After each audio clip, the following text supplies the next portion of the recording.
உங்களுக்கு பிடித்த சமையல் சேனலுக்கு உங்களை அன்புடன் வரவேற்கிறேன். இன்னைக்கு நம்ம தோசை, இட்லி, சப்பாத்திக்கு செய்யற தக்காளி குருமா ரொம்ப டேஸ்டான முறையில எப்படி செய்யறதுன்னு பார்க்கலாம். வாங்க வீடியோக்குள்ள போலாம். தக்காளி குருமா வைக்கிறதுக்கு நான் ஒரு 3 தக்காளி எடுத்திருக்கேன். நல்லா இது ஒரு 1/4 கிலோ தக்காளி இருக்கும். இதை இப்போ நம்ம கடாயில தண்ணி ஊத்தி அந்த தக்காளியை 4 கட் பண்ணி வேக போடுவோம். இப்போ இந்த தக்காளியை இந்த மாதிரி 4 கீறிக்கங்க. கீறிட்டு அந்த மேலே உள்ள தேவையில்லாததை கட் பண்ணி எடுத்துட்டு நம்ம அப்படியே கமுத்த மாதிரி போட்டு வேக விடுவோம். இது மட்டும் கட் பண்ணிக்கோங்க.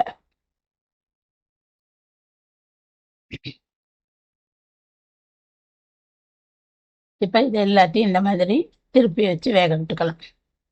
இது நல்லா ஒரு 3-4 நிமிஷம் வேகட்டும். அப்படியே மூடி வச்சிருவோம். இது நல்லா வெந்து அப்படியே தோலெல்லாம் உறிஞ்ச மாதிரி ஆயிடும். இந்த மாதிரி தோலெல்லாம் எடுத்துக்கும் நல்லா வெந்த பிறகு. இதை நல்லா கொஞ்சம் சூடு ஆறுற வரையிலும் லேசாக அப்படியே அமைக்க விடுங்க. ஆறுன பிறகு நம்ம இந்த தோலெல்லாம் உரிச்சு எடுத்துப்போம். இப்போ தக்காளி நல்லா ஆறிடுச்சு பாருங்க. இப்போ இந்த மாதிரி எடுத்து தோலெல்லாம் உரிச்சா ஈஸியாக வந்துடும். இந்த மாதிரி உரிச்சுக்கோங்க.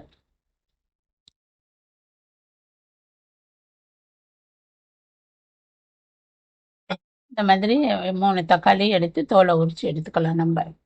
இந்த மாதிரி எடுத்துட்டு இந்த தோலை கொஞ்சம் தண்ணி ஊற்றி அலசி எடுத்துக்கலாம். தூக்கி போட்டுடலாம் தோலை நம்ம. இந்த மாதிரி இல்லை இன்னும் கொஞ்சம் தண்ணி சேர்த்துக்கோங்க. இப்போ இதை எல்லாத்தையும் அதில் உள்ள அந்த சாரெல்லாம் கொஞ்சம் நல்லா அலசி எடுத்துட்டோம்னா அப்புறம் தூக்கி போட்டுடலாம் இந்த தோல்லாம்.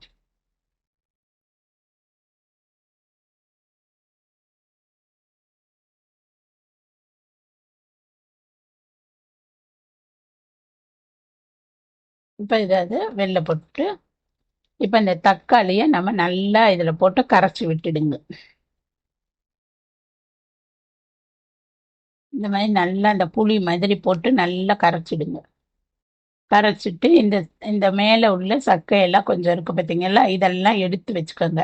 இதை நம்ம தேங்காவோட சேர்த்து அரைச்சி எடுத்துக்கலாம். இது வேஸ்ட் பண்ண வேண்டாம். இதில் நமக்கு நிறைய சாறு இருக்கும். இப்போ இதை நம்ம ஒரு கிண்ணியில் ஊற்றிட்டு அதே கடாயில் ஒரு 2 ஸ்பூன் இருக்க மாதிரி எண்ணெய் ஊற்றிக்கோங்க. அதில் கொஞ்சம் சோம்பு போட்டுக்கோங்க. அது கூட ஒரு பிரிஞ்சி இலை, கொஞ்சம் இந்த கடல் பாசி, இந்த ஜாதி பத்திரி, கிராம்பு, பட்டை, ஸ்டார் பூ எல்லாத்தையும் போட்டு ஒன்றா வதக்கிக்கலாம். லேசாக பொரியிற அளவு விட்டுருங்க.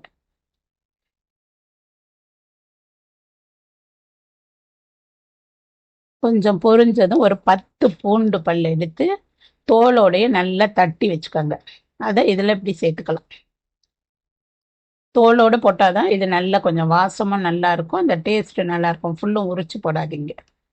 அது கூட ஒரு கொத்து கருவேப்பிலை சேர்த்துக்கிறேன். லேசாக அதையும் கொஞ்சம் இப்படி வதக்கிறாங்க.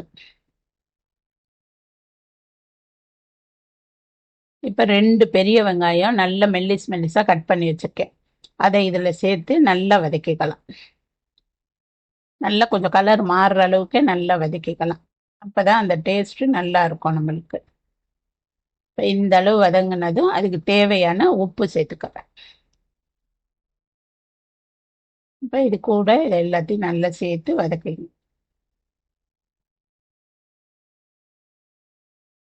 இப்போ இதுக்கு தேவையான மஞ்சத்தூள் ஒரு 1/2 டீஸ்பூன் போட்டிருக்கேன். மல்லித்தூள் 1 ஸ்பூன் போடுறேன்.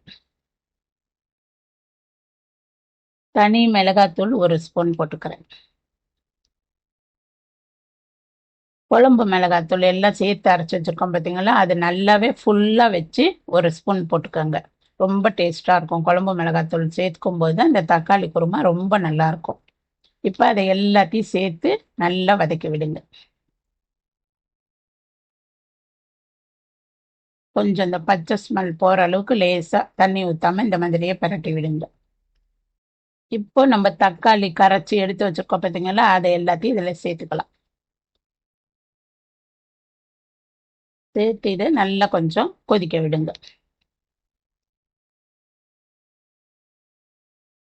இப்போ இதில் ஒரு பச்சை மிளகாய் கீரி போட்டுக்கலாம், கொஞ்சம் கருவேப்பிலை, கொத்தமல்லி, புதினா எல்லாத்தையும் இதில் கொஞ்சம் சேர்த்துப்போம். இதை நல்லா இந்த மாதிரி கிண்டி விட்டுட்டு கொதிக்க வச்சுருவோம் இப்படியே. இப்போ நான் ஒரு கைப்பிடி தேங்காய் சின்னதாக கட் பண்ணி வச்சுருக்கேன். அதை மிக்சியில் போட்டு அதுக்கு கூட ஒரு ஸ்பூன் சோம்பு போட்டு நல்லா நெய்ஸாக அரைச்சி எடுத்துக்கலாம். இப்போ இது அரைஞ்சதும் அது கூட நம்ம தக்காளி எடுத்து வச்சுருக்கோம் பார்த்தீங்களா, அதையும் இதில் சேர்த்து ரெண்டையும் ஒன்றா சேர்த்து நைஸாக அரைச்சிக்கலாம். இப்போ இந்த அளவு அரைஞ்சா சரியாக இருக்கும். இப்போ நம்ம இதில் குழம்பு நல்லா கொதிச்சிருச்சு பாருங்கள், இந்த நேரம் இதை சேர்த்துருவோம்.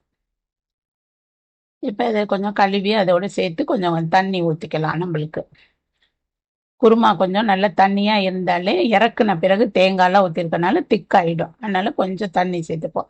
இது நல்ல இட்லி, தோசை, சப்பாத்தி கூடலாம் சாப்பிட ரொம்ப டேஸ்ட்டாக இருக்கும். ரொம்ப ஈஸியாக செய்யக்கூடிய ஒரு தக்காளி குருமா.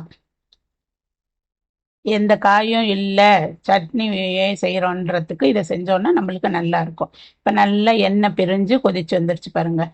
இந்த நேரத்துக்கு கொத்தமல்லி தூவி நம்ம இறக்கிக்கலாம். எப்படி குழம்பு ரெடி ஆயிடுச்சு பாருங்கள்.